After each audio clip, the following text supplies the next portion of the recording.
தற்போது கிடைக்கப்பெற்ற முக்கிய தகவல். திமுகவிலே அசிங்கப்பட்டு அவமானப்படும் வைத்திலிங்கம், மகிழ்ச்சியில் எடப்பாடி. நண்பர்களே, நம்ம போடக்கூடிய வீடியோக்கள் உங்களுக்கு பிடிச்சிருக்கு அப்படின்னா லைக் அண்ட் சப்ஸ்கிரைப் பண்ணிக்கங்க.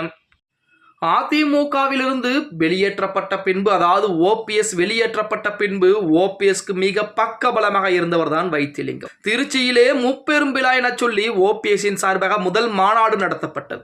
அந்த மாநாட்டுக்குரிய அனைத்து செலவுகளையும் அனைத்து வேலைகளையும் பார்த்தவர் தான் வைத்திலிங்கம். ஆனால் அடுத்த மாநாடு கோவை, அடுத்த மாநாடு மதுரை என அறிவிப்புகள் மட்டும் ஓபிஎஸ் வெளியிட்டுக் கொண்டிருந்தார். இறுதி வரை எந்த ஒரு மாநாடும் நடத்தப்படலை. ஏனென்றால் வைத்திலிங்கம் என்னால் முடியாது என கைவிரித்து விட்டார். அதற்கு அடுத்தபடியாக அதிமுகவுடைய வழக்குகளை எல்லாம் நமது வைத்திலிங்கமும் புகழேந்தி போன்றவர்களும் பார்த்து கொண்டுதான் இருந்தாங்க. இறுதியாக ஓபிஎஸ் உடைய பேச்சை கேட்டு நாம் அனைவரும் திமுகவிலே இணைந்து விடலாம், இருக்கக்கூடிய வழக்குகள் அனைத்தும் நமக்கு சாதகமாக வரப்போவது கிடையாது என பேச்சுவார்த்தை நடத்திவிட்டு முதலாவதாக வைத்திலிங்கம் திமுகவிலே இணைந்து கொண்டார்.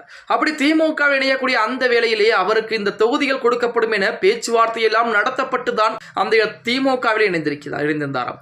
ஆனால் தற்சமயம் வைத்திலிங்கத்துக்கு ஆப்பு வைக்கக்கூடிய விதமாகத்தான் உதயநிதி அவர்கள் செயல்பட்டுக் கொண்டிருக்கிறார்.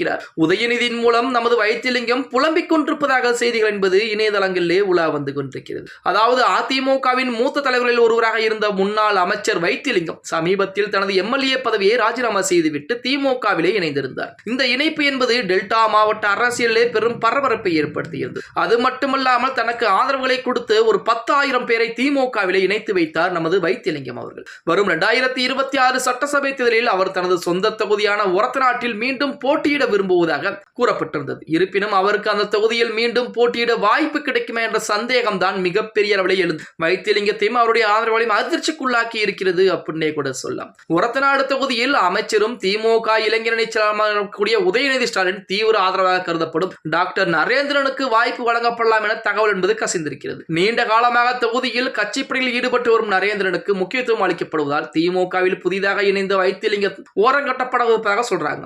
இதனால் தனது அரசியல் எதிர்காலம் குறித்து வைத்திலிங்கம் தரப்பு கடும் அதிருப்தியில் இருந்துட்டு வர்றாங்களா. வைத்திலிங்கம் வருகை ஒருபுறம் திமுகவிற்கு மிகப்பெரிய பக்கபலமாக பார்க்கப்பட்டாலும் ஒரத்தநாடு தொகுதியில் இருக்கக்கூடிய திமுக மற்றும் அதிமுக தொண்டர்களால் வைத்திலிங்கம் ஓரம் கட்டப்பட்டு கொண்டிருக்கிறார் அப்படின்னு சொல்றாங்க. ஏனென்றால் வைத்திலிங்கத்துக்கு ஆதரவுகளை கொடுத்தால் இதுவரைக்கும் திமுகவிற்கு வேலைகளை செய்த ஆதரவர்கள் யாரும் வேலைகள் செய்ய மாட்டாங்க.